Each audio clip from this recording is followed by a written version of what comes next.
नमस्कार, प्रभा साक्षी देख रहे हैं आप। आपके साथ मैं हूं अंकित सिंह। वक्त संसद डायरी का है। संसद के शीतकालीन सत्र का चौथा दिन है। प्रधानमंत्री नरेंद्र मोदी राज्यसभा में कार्यवाही में शामिल हुए। राज्यसभा में पहुंचने के साथ ही प्रधानमंत्री नरेंद्र मोदी का जबरदस्त तरीके से स्वागत किया गया। राज्यसभा में भारत की आर्थिक स्थिति पर हुई चर्चा का वित्त मंत्री निर्मला सीतारमण ने जवाब दिया और उन्होंने कहा कि भारत की अर्थव्यवस्था सही दिशा में आगे बढ़ रही है। दूसरी ओर लोकसभा में प्रेम विवाहों में माता पिता की सहमति और लिव इन संबंधों पर रोक लगाने की मांग उठी। कुल मिलाकर देखें तो आज दोनों ही सदनों की कार्यवाही नियमित रूप से चलती रही। सबसे पहले बात लोकसभा की कार्यवाही की। केंद्रीय जल शक्ति मंत्री गजेंद्र सिंह शेखावत ने कहा कि केंद्र सरकार राज्यों के आपसी समझौतों के आधार पर नदियों को जोड़ने की पूर्व प्रधानमंत्री अटल बिहारी वाजपेयी की परिकल्पना को पूरा करने के लिए प्रतिबद्ध है। उन्होंने लोकसभा में प्रश्नकाल में यह भी कहा कि यदि सभी राज्य सहमत हो जाएं और नदियों से संबंधित सारे लिंक जोड़ दिए जाएं तो सदियों तक के लिए जल संसाधनों के अभाव की चुनौती से निपटा जा सकता है। सरकार ने बुधवार को लोकसभा को बताया कि पिछले 9 वर्ष में विमान यात्रियों की संख्या बढ़कर 14 करोड़ हो गई है और 2023 तक यह आंकड़ा 3 गुना बढ़कर 42 करोड़ तक पहुंचने का अनुमान है। नागर विमानन मंत्री ज्योतिरादित्य सिंधिया ने विमान किरायों में जारी वृद्धि को लेकर प्रश्नकाल के दौरान बहुजन समाज पार्टी की सांसद संगीता आजाद द्वारा पूछे गए एक पूरक प्रश्न के उत्तर में ये जानकारी दी है। केंद्रीय सड़क परिवहन और राजमार्ग मंत्री नितिन गडकरी ने देश में सड़क दुर्घटनाओं और उनमें लोगों की मृत्यु पर गंभीर चिंता जताते हुए कहा कि दुर्भाग्यपूर्ण बात है कि उनका विभाग सतत प्रयास के बावजूद जानलेवा सड़क हादसों को रोक नहीं पाया है। भाजपा के एक सांसद ने बृहस्पतिवार को लोकसभा में मांग उठाई कि सरकार को देश में लिव इन संबंधों पर रोक लगाने के लिए कानून बनाना चाहिए और प्रेम विवाहों में माता पिता की सहमति अनिवार्य की जानी चाहिए। हरियाणा के भिवानी महेंद्रगढ़ से लोकसभा सदस्य धर्मवीर सिंह ने निचले सदन में शून्यकाल में यह भी कहा कि देश में प्रेम विवाह बढ़ने की वजह से तलाक के मामले भी बढ़ गए हैं। वहीं लिव इन संबंधों के कारण देश की संस्कृति बर्बाद हो रही है। सरकार ने बृहस्पतिवार को दावा किया कि कोविड-19 महामारी के दौरान लागू की गई प्रधानमंत्री पथ विक्रेता आत्मनिर्भर निधि योजना बेहद सफल रही और सरकार रेहड़ी पटरी वालों को कार्यशील पूंजी ऋण प्रदान करने के पूर्व निर्धारित लक्ष्य को पार कर चुकी है। आवास और शहरी मामलों के मंत्री हरदीप सिंह पुरी ने लोकसभा में प्रश्नकाल के दौरान इस बात की जानकारी दी है।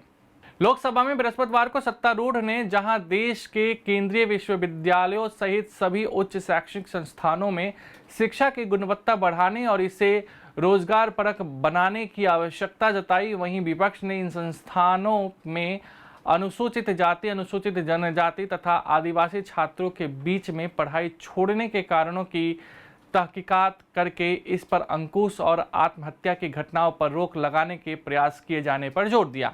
तेलंगाना में एक केंद्रीय जनजातीय विश्वविद्यालय स्थापित करने से संबंधित केंद्रीय विश्वविद्यालय संशोधन विधेयक 2023 पर सदन में बुधवार को अधूरी रह गई चर्चा को आगे बढ़ाते हुए भारतीय जनता पार्टी के सांसदों ने शिक्षण संस्थानों में शिक्षा की गुणवत्ता सुधारने, शिक्षा को रोजगार परक बनाने और एक राष्ट्र एक पाठ्यक्रम की कवायद करने की सरकार से मांग की। राज्यसभा की कार्यवाही। राज्यसभा में बृहस्पतिवार को राजनीतिक दलों के नेताओं की ओर से नफरत फैलाने वाले भाषण देने के बढ़ते मामलों पर चिंता जताई गई और ऐसा करने वाले नेताओं के चुनाव लड़ने पर रोक लगाने और आवश्यक कार्रवाई किए जाने की मांग की गई। उच्च सदन में शून्यकाल के दौरान इस मुद्दे को उठाते हुए कांग्रेस के प्रमोद तिवारी ने कहा कि भारतीय संविधान का अनुच्छेद 25 धार्मिक स्वतंत्रता का अधिकार देता है, लेकिन कानून की अस्पष्टता के कारण इसका दुरुपयोग भी हो रहा है। सरकार ने बृहस्पतिवार को राज्यसभा को सूचित किया कि इस साल नवंबर तक 2 करोड़ पर्यटकों ने जम्मू कश्मीर की यात्रा की, जो राज्य में पर्यटकों की अब तक की सर्वाधिक संख्या है। पर्यटन मंत्री जी किशन रेड्डी ने उच्च सदन में प्रश्नकाल के दौरान पूरक सवालों के जवाब में ये जानकारी दी है। केंद्रीय कानून मंत्री अर्जुन राम मेघवाल ने बृहस्पतिवार को राज्यसभा में कहा कि सरकार उच्च न्यायालयों में न्यायाधीशों के 112 खाली पदों को भरने की प्रक्रिया में है। उन्होंने उच्च सदन में प्रश्नकाल के दौरान पूरक सवालों के जवाब में कहा कि उच्चतर न्यायपालिका में न्यायाधीशों की नियुक्ति कार्यपालिका और न्यायपालिका से जुड़ी एक संयोगात्मक और एकीकृत प्रक्रिया है। राज्यसभा में बृहस्पतिवार को विपक्षी दलों ने देश की आर्थिक स्थिति के सरकार के दावों पर सवाल उठाते हुए दावा किया कि सरकारी लोग अमीर हुए और जनता गरीब ही रही। वहीं सत्ता पक्ष ने विपक्ष के दावों को खारिज करते हुए कहा कि नरेंद्र मोदी सरकार की विभिन्न नीतियों के कारण न केवल अर्थव्यवस्था में सुधार आया बल्कि वह दुनिया में सबसे तेजी से बढ़ती अर्थव्यवस्था वाले देशों में से एक बन गया है। विपक्ष के आरोपों पर वित्त मंत्री निर्मला सीतारमण ने राज्यसभा में कहा कि देश की अर्थव्यवस्था पर चर्चा कराने से सरकार कभी नहीं हिचकती। उन्होंने कहा कि जुलाई सितंबर में जीडीपी की दर उच्च थी। हमने सबसे तेजी से बढ़ती प्रमुख अर्थव्यवस्था की गति लगातार कायम रखी है। वित्त मंत्री ने सभी क्षेत्रों में आर्थिक गतिविधि अच्छी रही है। सभी क्षेत्र उल्लेखनीय रूप से आगे बढ़ रहे हैं। उन्होंने कहा कि पीएलआई योजना जैसे विभिन्न उपायों की वजह से विनिर्माण क्षेत्र अर्थव्यवस्था में महत्वपूर्ण योगदान दे रहा है।